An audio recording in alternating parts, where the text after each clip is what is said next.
So, hello everyone. My name is Alteite Baluyan. So, ang aking topic or i-discuss ngayon ay linear programming, special cases models, redundancy. So, ang ating problem ay ito. Glenn is the plant manager of Ducati Motor Corporation and he wants to determine the product mix that will result in maximum profit. He is able to determine the data necessary for his to make the decision. It will take 8 minutes to weld 1 unit of Panigale and 16 minutes to weld 1 unit of scrambler. And he has total of 128 minutes available for the welding process per day. It will take 19 minutes to assemble 1 unit of Panigale and 19 minutes to assemble 1 unit of scrambler. And he has a total of 361 minutes available for the assembly process per day. It will take 17 minutes to paint 1 unit of Panigale and 13 minutes to paint 1 unit of scrambler. And he has the total of 221 minutes available for the painting process per day. You will earn $500 for every unit of Panigale produced and $300 for every unit of scrambler produced. So, how many units of Panigale and scrambler should be produced per day to maximize profits? How much is the total profit? So, ito yung table natin. Ito. So, ang ating table ay yung exab 1 natin is yung Panigale, tapos yung exab 2 is yung scrambler. So, yung welding, assembly, painting ng Panigale is 8, 19, 17. Yung scrambler naman ng welding, assembly, painting is 16, 19, 13. Ang Panigale ng total or profit per, sorry. Minute per profit pala ito, no? Na doble ko pala. So, 500. Tapos yung sa scrambler naman ay 300. So, yung sign na gagamitin natin ay less than or equal to. Kasi, maximization siya. So, yung minutes per day. So, 128 hours, minute lang yung availability time para sa welding, no? Tapos, 361 naman sa assembly, 221 naman sa painting. So, ang ating objective function is 500 exab 1 plus 300 exab 2, which is yung nasa table. Sa welding is 8 exab 1 plus 16 exab 2 less than or equal 128. Sa assembly naman ay 19 exab 1 plus 19 exab 2 less than or equals 361. At sa painting naman ay 17 exab 1 plus 13 exab 2 less than or equals 221. So, yung na-negativity natin ay exab 1 and exab 2. So, dapat wala tayong negative na answer. So, yung step 2 is using left exab 1 and exab 2 equals 0. Na pag-aralan naman natin na yung maximum minimum minimization above sa ilang beses ginawa to. So, mabilis na lang rin naman to. So, ang ating welding is 8. Ito nga. So, 8 times 0 is 0. So, divide natin sa 16 parehas, no? Para makancel. So, 1.8 divide 16 is 8. So, yung exam 2 natin is 0.8. Sa let exam 2 naman is cancel na to. Divide both sides sa 8. 1.8 over 8 is 16. So, ang ating exab 1 is 16, 0. Para naman sa assembly constraint ay 19 exab 1 plus 19 exab 2 less than or equals 361. So, let exab 1 is 0. So, cancel na to. Divide both sides sa 19. 361 divided by 19 is 19. So, ang ating exab 1 is 0.19. Let exab 2 equals 0 naman ay cancel na to. Divide ulit sa 19 since parehas naman silang 19, no? So, 361, 19, parehas na sila. X sub 1 natin ay 19 rin. So, 19, 0 siya.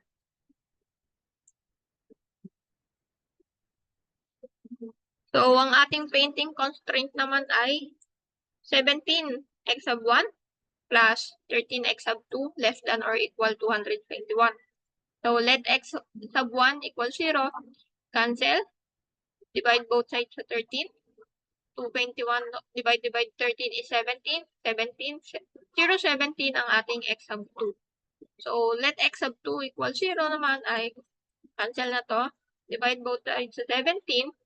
221 divide 17 is 13. So, ang ating x sub 1 ay 13, 0. So, tapos na tayo sa mga constraint kung ano yung mga coordinates. So, mag-graphing naman tayo. So, ilalagay ko dito yung mga coordinates para madali lang natin i-graph, no?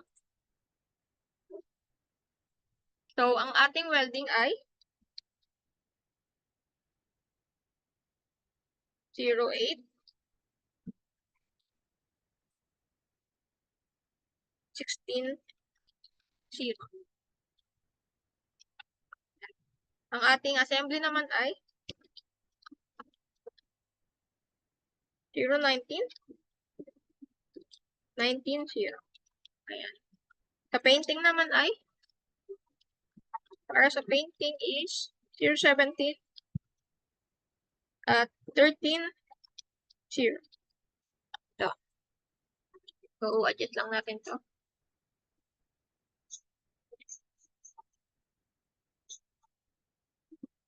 Ayan. So, ito ang ating coordinates. So, itong part na to is, ito yung x sub 2. At ito naman yung x sub 1. So, magdodrawing tayo dito ng graph.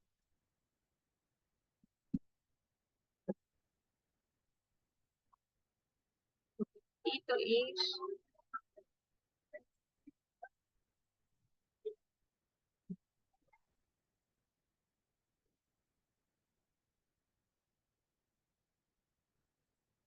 ayan, may straight line pala dito na.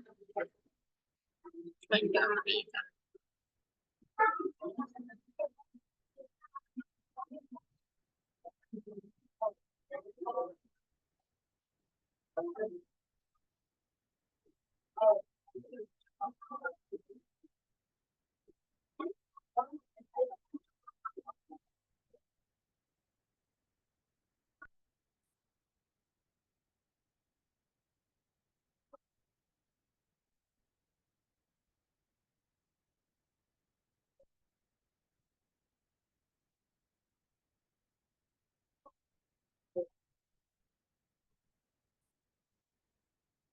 So, ang ating welding row, no?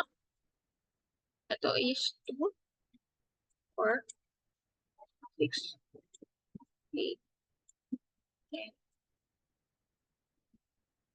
12, 14, 16, 18.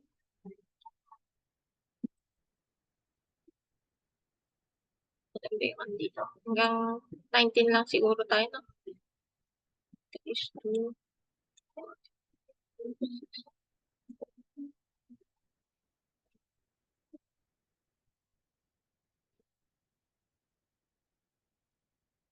14.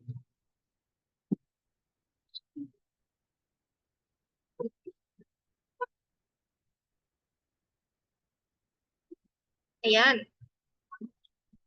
Ito, 0 naman. Corner. Para naman sa ating welding ay, gamitan natin siya ng kulay red. So, ang ating except row dito is 8. So, ito yung 8 na yun. Ito yung x sub 2. Ito naman yung x sub 1.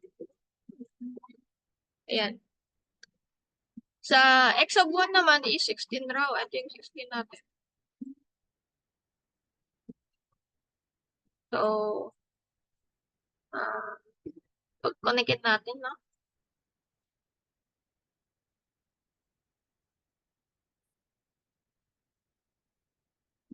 Ayan. Ayan yung sa welding.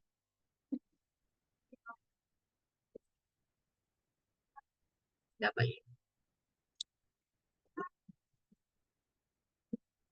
Para naman sa assembly is 019 raw. So, nandito yung 19.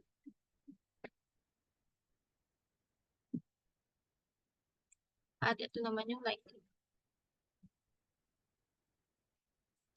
Pagpaligid ulit natin.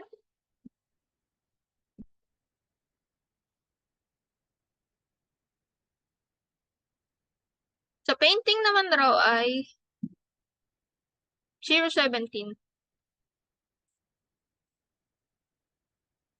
Ito yung 17. At 13 dito sa pilitan na to.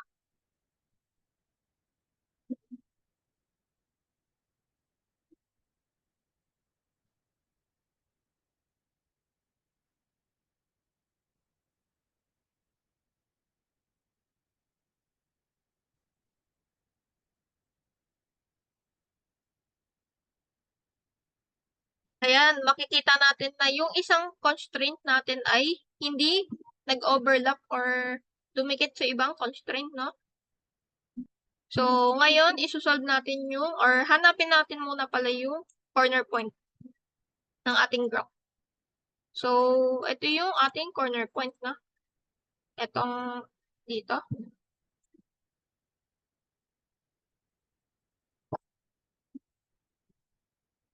At ito, since nag-intersect sila. At ito, sa 30. So, ito yung ating corner, ano na? Itong corner point natin. So, gawin natin A. Point A. Ito naman, gawin natin B. Point B. At dito naman sa may gitna ay point C. So, ayan, isosolve natin ngayon yung profit ng unit or unit cost ng per corner point.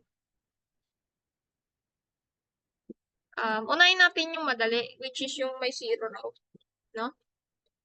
Yung A, point A. Ang ating coordinate, yan sa point A, ay, lagay muna natin yung maximization value or formula, which is yung 500x1 plus 300x2.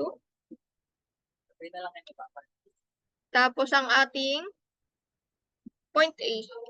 So, ang ating coordinate sa point A ay ito. Ito ang ating coordinate, no? 0, 8. 0, 8. Ayan. So, substitute lang natin yung x sub 1 sa x sub 2. 500. 0. Since 0 yung nandito sa coordinate natin. 300 times 8. Ayan. Ang ating total profit dito sa point A ay 2,400. Ayan. Ito yung ating value or na-solve sa point A. So, sa point B naman tayo.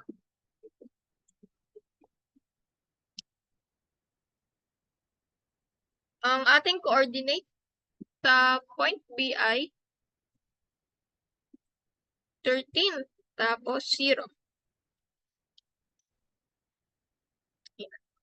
Substitute lang rin natin katulad ng kanina.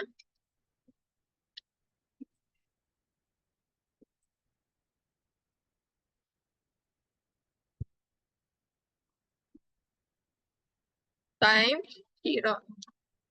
So, ang ating total profit dito ay 6,500. Ayan, ito yung ating profit para sa point B. Isosolve naman natin ngayon yung point B, point C. So, yung sa point C naman ay may intersection silang nangyari. Nag-intersect sila sa welding, tapos sa painting, no? Ayan, ito. Since itong kulay blue, ay ang ating assembly. So, itong dalawa, yung welding tapos yung painting. Welding and painting. So, ang ating equation dyan sa welding is 8x sub 1 plus 16x sub 2 less than or equal 128. Sa ating painting naman ay 17x sub 1 plus 13x sub 2 less than or equal 221. Ayan. Sa ganito naman ay mag-i-eliminate naman tayo, no? So, i-times natin siya sa ito, sa 17. At ito naman sa negative 8. So, 8 times 17 is 136 x sub 1 plus 272 x sub 2, no? Equals 2,176. Yan. So, 8 times 17. Negative, no? Negative 136 x sub 1 minus, since minus naman siya, 104 x sub 2 times equals 221 times 8 is negative 168. Ito. So, click natin to. Cancel na tong x sub 1. So, yung ating x sub 2 na lang ay 168 x sub 2 equal positive 408. Yan. Divide natin sila sa 168. 168. 168. Ito naman, 168. Ang ating matitira ay x sub 2. So, 17 over 7 or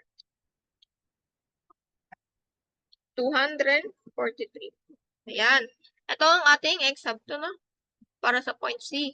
So, hanapin naman natin ngayon or susolve naman natin ngayon yung point x sub 2. So, gamitin natin yung equation na ito, 8x sub 1. So, 8x sub 1 plus 16. Substitute natin yung 17 over 7 equal 128. So, solve natin tong 16 times 17 over 7. Sub 1 plus 272 over 7. 28. So, transfer natin, no? Para matira lang dito yung 8x sub 1. Magiging minus na siya, 272 over 7. Ayan. Tapos ngayon, i-minus natin siya.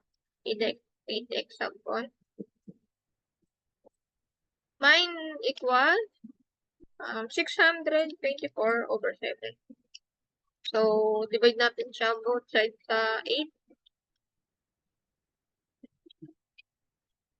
Yan. Ang ating x sub 1 ay 78 over 7 or 11.14. Ayan. Nakita na natin yung x sub 1 at x sub 2 ng intersection ng point C. So, ngayon, isosolve natin yung point C gamit yung maximization na formula natin. Yung OF. So, ang ating maximization naman, ito is 500x sub 1 plus 300. So, yung ating point C is, value ng x sub 1 niya is 78 over 7. X sub 2 naman ay 17 over 7. So, 500 times 78 over 7 plus 300 times 17 over 7. Ayan. Ang ating total profit dito ay